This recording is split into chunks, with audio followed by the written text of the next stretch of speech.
বলছি গত 2 তারিখে আমরা দেখেছিলাম যে শওকত মোল্লার যে পাইলট কার ছিল সেই মানে কনভয়ে দেখে পুলিশের গাড়িতে একজন আহ, নিহত হয়েছিলেন দুর্ঘটনায়।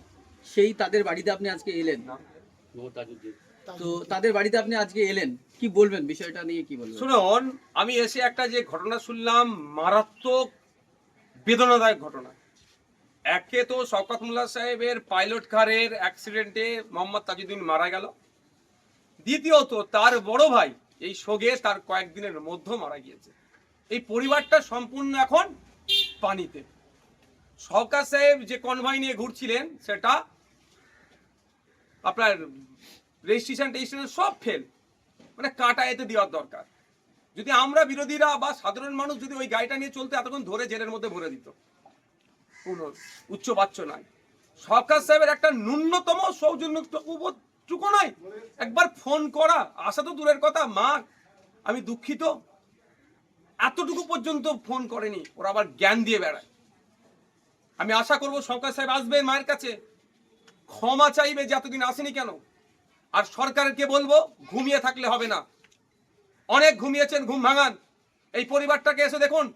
আমি জানতাম দুটো মেয়ে দুটো ছেলে, না দুটো ছেলে একটি মেয়ে আছে, বাড়িতে মা আছে, বাড়িতে স্ত্রী আছে, বাড়িতে একটা বড় বোন আছে, তার অপারেশন আছে। এই এই অবস্থায় পুরো বাড়িটা আজকে পানিতে অর্থাৎ ধ্বংস হতে চলেছে। সরকারের কাছে অনুরোধ করব, আপনার ব্যর্থতার জন্য আপনার ফিটনেস ফেল গাড়ি চালাচ্ছিল, যেটা কাটায় যাওয়ার কথা সেই গাড়ি চলছিল, রং রুটে এসে ছেলেটিকে তাজউদ্দিন কাজে যাচ্ছিল, তাকে খুন করলো। সরকারের উচিত ক্ষতিপূরণ দেওয়া, পরিবারকে একটা সরকারি চাকরির ব্যবস্থা করা। সরকার যদি মনে করে এই সংখ্যালঘুদেরকে শুধু ক্যাপটিভ ভোট ব্যাংক হিসাবে রাখবো, এর জবাব কিন্তু আগামী দিনে আমরা দেবো। ছেড়ে কথা বলবো না। সরকারের উচিত পাশে দাঁড়ানো, এই পরিবারটাকে ধ্বংসের হাত থেকে বাঁচানো। একটি ছেলেকে অ্যাক্সিডেন্ট করে মারলো, আর একটি ছেলে আতঙ্কে শোকগ্রস্ত হয়ে মারা গেল।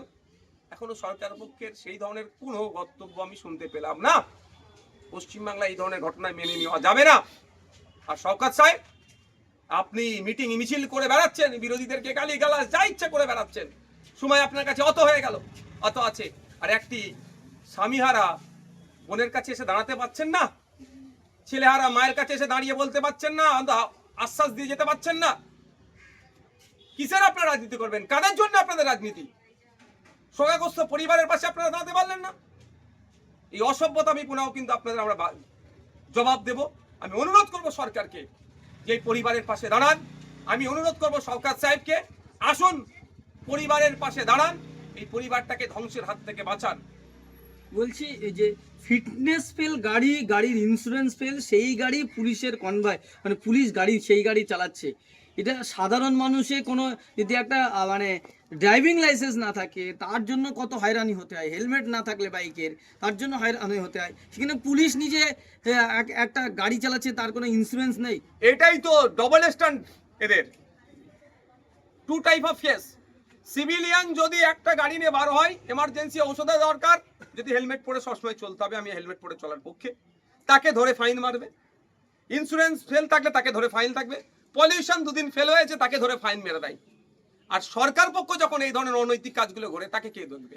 আমরা সেটাকে নজর রাখছি। এবার ফিটনেস ফেল গাড়ি চালালেন, একটা ছেলেকে খুন করলেন, এখনো কিছু আপনাদের বক্তব্য নেই। সিসিটিভি ফুটেজ কোথায়? সেনাবাহিনীর গাড়ি কি করেছে সেখানে সিসিটিভি ফুটেজ পাবলিক করে দিলেন, ওখানে সিম্প্যাথি নেওয়ার ব্যাপার আছে। আর একটা পশ্চিমবাংলায় একটা নাগরিক সংখ্যালঘু পরিবারের একটা ছেলেকে খুন করা হলো, সিসিটিভি ফুটেজ এখনো পাবলিক করা হচ্ছে না। দুদিন টাইম নিয়েছিল পরিবারের সাথে একটা যাতে সুরাহা হয়। দুদিন পার করে 4 দিন হয়ে গেল। আমরাও দেখছি, এলাকার মানুষজনও দেখছে। যার রাজনৈতিক পর্যায়ে রাজনীতি থাকবে, যাকে যার ভালো লাগবে পার্টি করবে, যাকে যার ভালো লাগবে ভোট দেবে, কিন্তু পাড়ার মহল্লার এই পরিবারটাকে ধ্বংস হতে এরা দেবে না। এরা ঐক্যবদ্ধ হচ্ছে, ন্যায় চাই, ইনসাফ চাই, ইনসাফের লড়াই আমরা লড়বো। বলছি এই ঘটনার এতদিন হয়ে গেল, আজকে 9 তারিখ, এতদিন হয়ে গেল এখনো পর্যন্ত যে বিধায়কের কনভয়ের সঙ্গে এই ঘটনা ঘটেছে সেই বিধায়ক একজন সৌজন্যমূলক দেখাও করলেন না। এবং সেই ঘটনায় আপনি যেমন বললেন, পরিবারের লোকজনও বলছেন সেই ঘটনা সুগ্রস্ত হয়ে একেবারে আরো একজন ভাই মারা গেছেন, বড় ভাই মারা গেছেন, কিন্তু সেই বিধায়ক শওকত মোল্লা তার কোনো দেখা নেই। ন্যূনতম সৌজন্যতা থাকলে না, অন্তত একবার প্রথম ফোন করা দরকার যে আমি ব্যস্ততার জন্য মা আসতে পারছি না, আমি আসবো। সেই লজ্জাটুকু নেই। এদের রাজনৈতিক কার্যক্রম চালানোর জন্য রাস্তা বন্ধ করে দিয়ে প্রোগ্রাম করবে, সব ঠিক আছে, এই নাটক করবে, সব ঠিক আছে, কিন্তু অনুতপ্ত হয়ে পরিবারের পাশে এসে দাঁড়ানোর দরকার ছিল, সেটা হয়নি। এরা আবার সমাজ ব্যবস্থাকে এগিয়ে নিয়ে যাবে। এদের হাতে আমরা বাংলাকে তুলে দিয়েছি। আমরা ভাবছি আমরা কোন জায়গায় আছি। আমি আবারও বলছি, এই বিষয়টাকে আমরা ছেড়ে কথা বলবো না, পরিবারটাকে আমরা ধ্বংস হতে দেবো না। সরকারকে দায়িত্ব নিতে হবে। 3টে ছেলে আছে, মেয়ে আছে, দুটি ছেলে একটি মেয়ে আছে, পড়াশোনার দায়িত্ব নিতে হবে সরকারকে। সরকারি ক্ষতিপূরণ কম করে, মৃতের কোনো লাশের দামাদামি করছি না, কিন্তু ন্যূনতম 20 লক্ষ টাকার ব্যবস্থা করতে হবে এবং একটা সরকারি চাকরির ব্যবস্থা করতে হবে, তাহলে পরিবারটি বাঁচবে।